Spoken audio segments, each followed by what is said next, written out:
Bien, bonjour à tous. Il est 8 heures ce matin et depuis plus d'une heure je suis affairé dans le jardin et je profite de la fraîcheur matinale pour eh bien, nettoyer un peu le jardin, surveiller la présence des insectes et des rampants, mais également repiquer quelques salades notamment.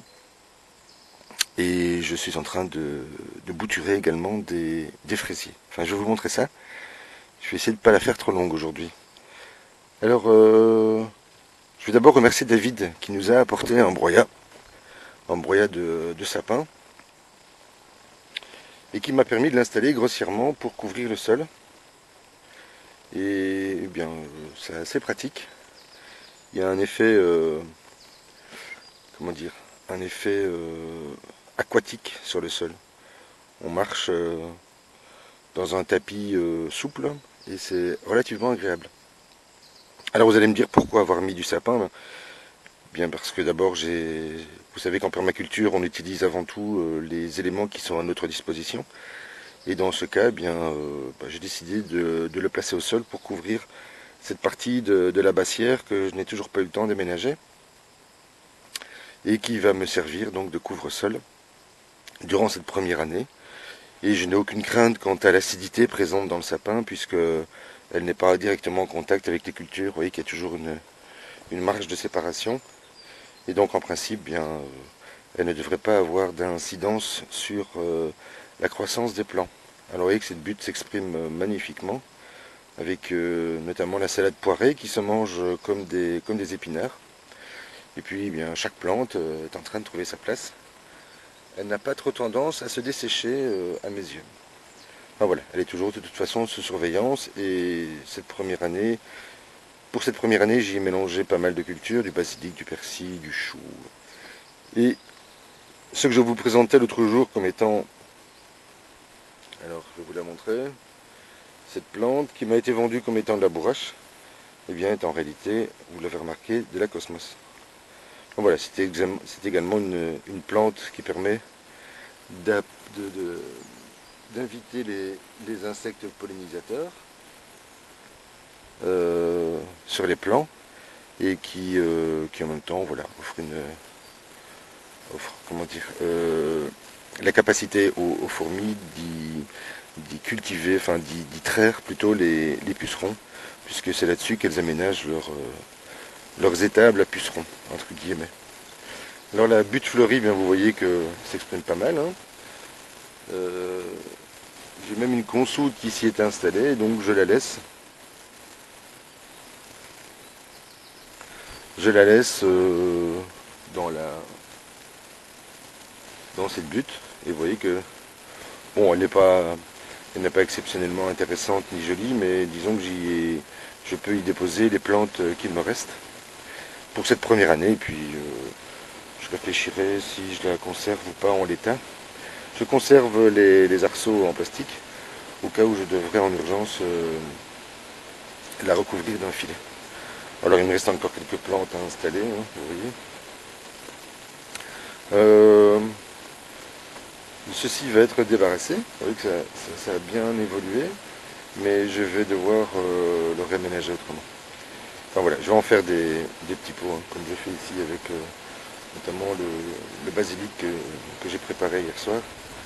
Et la cosmos toujours qui va aller, pardon, les œillets d'Inde, les tagettes donc qui vont aller au pied des plants à l'extérieur.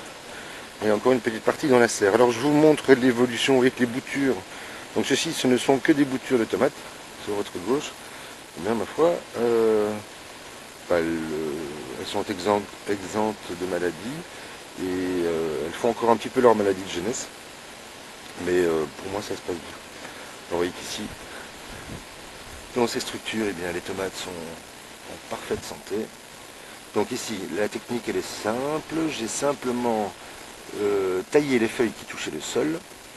Je vais encore devoir les repailler. Mais dans ces structures, je ne vais pas enlever les gourmands, puisque l'idée c'est d'avoir un maximum de tomates. Je vous rappelle que nous travaillons donc sur sol vivant et que nous n'arrosons pas, à aucun moment. Et les plants sont, bon, à mes yeux splendides, mais peut-être que dans vos jardins respectifs, vous en avez de plus beaux encore. Ils ont été installés sur un mois de temps, hein, avec les premiers là-bas et puis les derniers là-bas.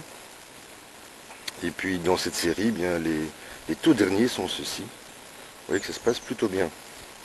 Je vais devoir commencer à attacher ceci, à les ligaturer sur les piquets. Ça c'est une technique très simple qu'utilisaient nos anciens. Le seul souci que j'ai ici, c'est de les avoir installés un peu trop serrés, puisque il n'y a pas la distance de 50 cm que nous respectons habituellement lorsque nous replantons des pieds de tomates. Eh bien, le risque c'est d'avoir des maladies qui se développent relativement vite. J'y serai attentif. Alors ben ici vous voyez que ça se passe bien, hein. Chaque plante a trouvé sa place. Du côté des courgettes, eh bien, voilà, elles sont pratiquement toutes en fleurs, même certaines petites ont vraiment eu beaucoup de difficultés à démarrer, mais le paillage est vraiment dans ce cas-ci une bonne solution. Ça se passe bien. Du côté des melons canaries et melons américains, ben, ils prennent leur place. J'ai installé de nouvelles lignes de tomates, notamment celle qui est là-bas. Bon, pas beaucoup d'espoir, mais là-dedans nous avons les tomates heirloom, des tomates géantes et les tomates bananes. Nous verrons ce que ça donnera. Les tomates cœur de bœuf ici ont pris leur place. Alors quant aux courgettes, ben, vous voyez que ça se passe bien, hein. Elles sont plutôt jolies. Il n'y a pas trop d'attaque. Et les premières courgettes eh bien, se présentent. Avec les salades. Je suis un peu fatigué ce matin, j'ai pas beaucoup dormi. Les tomates, eh bien, ici, voilà, sont juste magnifiques, absolument aucune maladie. Par contre, je vais devoir renforcer le système de cordage parce que je m'aperçois. En tout cas, j'essaie d'anticiper le fait qu'elles vont avoir un très grand poids à supporter. Vous voyez le nombre de tomates. Ici également, je ne taille pas. Je n'enlève pas de gourmand. Et ici, je n'enlève pas de feuilles. Donc c'est encore une autre technique pour voir comment la nature s'exprime. Mais je suis à peu près sûr de la qualité de mon sol. Dans ce cas, qui a été, comme vous le voyez, greliné, paillé. Hein, j'insiste beaucoup sur le paillage. Vous avez vu que la paille, voilà, j'en ai un peu. Et parce que c'est véritablement une technique qui est à notre portée de jardinier amateur.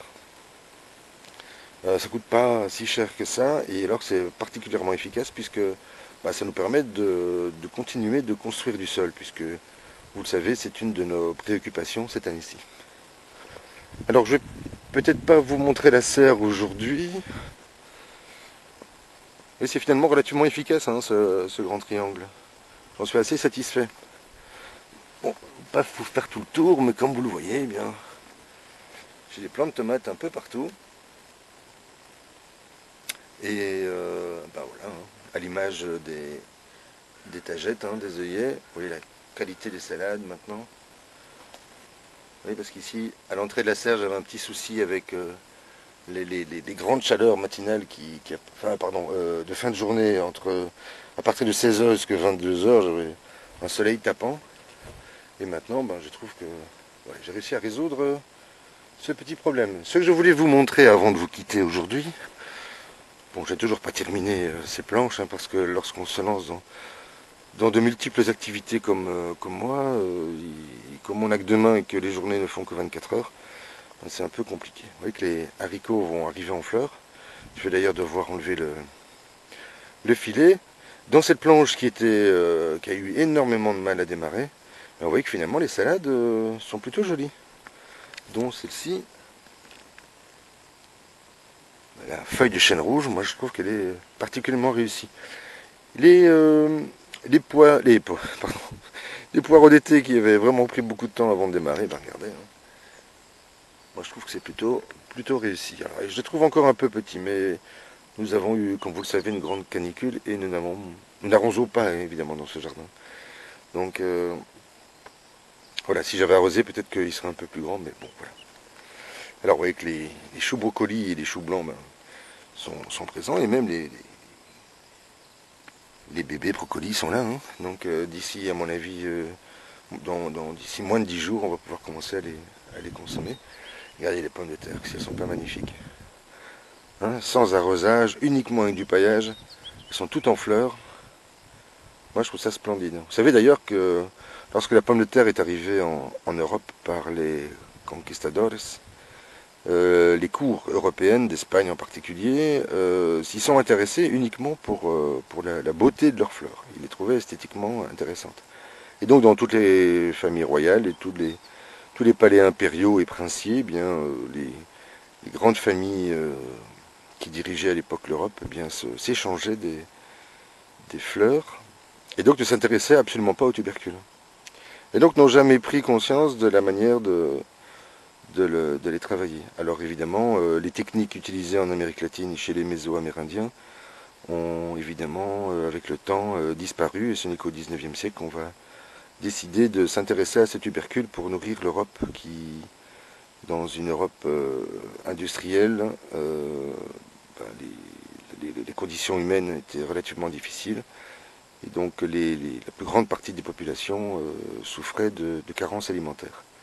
Donc à partir du XIXe siècle, on se met enfin à s'intéresser au plus grand nombre d'entre nous et on décide de leur apporter un aliment de consommation quotidienne fort peu onéreux et reproductible surtout.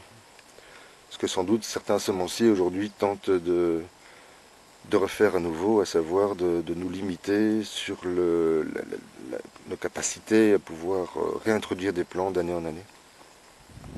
Bref, parenthèse.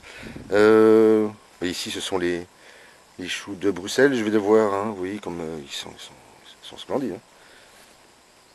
Enfin, splendides à mes yeux, évidemment. Je n'y suis pour rien. C'est simplement un petit contrôle des éléments naturels et voilà le résultat.